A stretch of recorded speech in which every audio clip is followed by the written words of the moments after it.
Assalamualaikum warahmatullahi wabarakatuh. Tempat yang tidak bisa dimasuki Dajjal. Kisah menegangkan akhir zaman. Pernahkah kamu membayangkan bagaimana keadaan dunia ketika Dajjal benar-benar muncul? Saat itu dunia sudah tidak lagi tenang. Banyak manusia hidup dalam ketakutan, negeri-negeri mulai kacau, manusia saling berebut keselamatan, dan orang-orang tidak lagi tahu mana kebenaran dan mana kebohongan. Di tengah kekacauan itu, muncul seorang manusia yang paling ditakuti dalam Islam. Dia adalah Dajjal.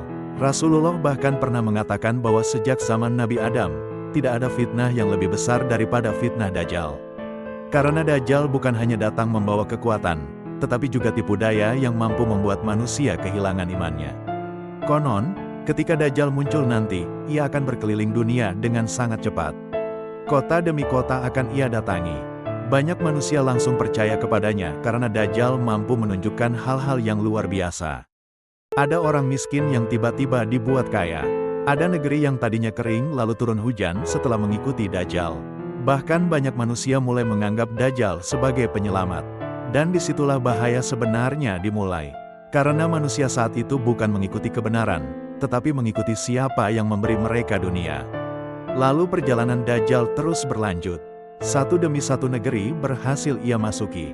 Hampir tidak ada tempat yang mampu menolaknya. Namun kemudian, Dajjal bergerak menuju sebuah kota yang sangat dikenal umat Islam, yaitu kota Madinah. Orang-orang mulai mendengar kabar bahwa Dajjal sudah dekat. Suasana menjadi sangat menegangkan. Semua tahu bahwa fitnah Dajjal adalah fitnah terbesar akhir zaman. Tetapi sesuatu yang aneh terjadi. Saat Dajjal sampai di dekat Madinah, ia berhenti. Ia tidak masuk ke dalam kota. Padahal sebelumnya hampir semua negeri bisa ia masuki dengan mudah. Lalu Rasulullah menjelaskan alasan mengapa itu terjadi. Beliau bersabda bahwa setiap jalan menuju Madinah dijaga oleh malaikat.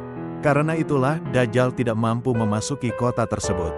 Bayangkan suasananya, ketika hampir seluruh dunia dipenuhi ketakutan, masih ada satu kota yang tetap berada dalam penjagaan Allah.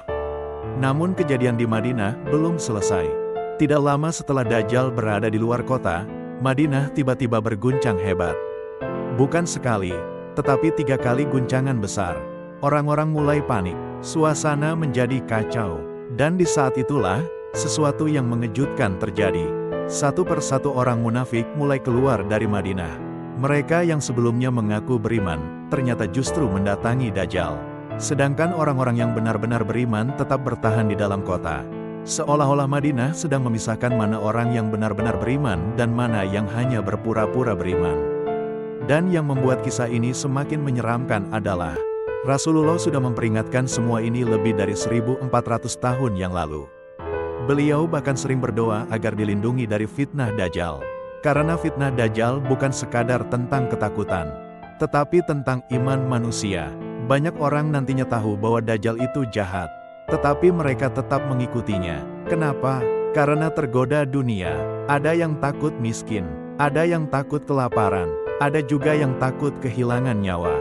Akhirnya mereka memilih mengikuti Dajjal demi keselamatan dunia mereka. Itulah sebabnya para ulama mengatakan bahwa fitnah Dajjal adalah ujian keimanan terbesar bagi manusia. Dan yang paling mengerikan, mungkin saja seseorang terlihat kuat imannya hari ini. Tetapi ketika benar-benar bertemu Dajjal, ia justru menjadi pengikutnya. Karena dahsyatnya fitnah tersebut. Lalu sekarang coba bayangkan, jika kita hidup di zaman itu nanti, apakah iman kita cukup kuat untuk bertahan? Ataukah kita justru termasuk orang yang akan tertipu oleh fitnah Dajjal? Karena ternyata, yang paling berbahaya dari Dajjal bukan hanya kekuatannya, tetapi kemampuannya membuat manusia rela meninggalkan kebenaran demi dunia. Semoga Allah melindungi kita dari fitnah Dajjal dan fitnah akhir zaman.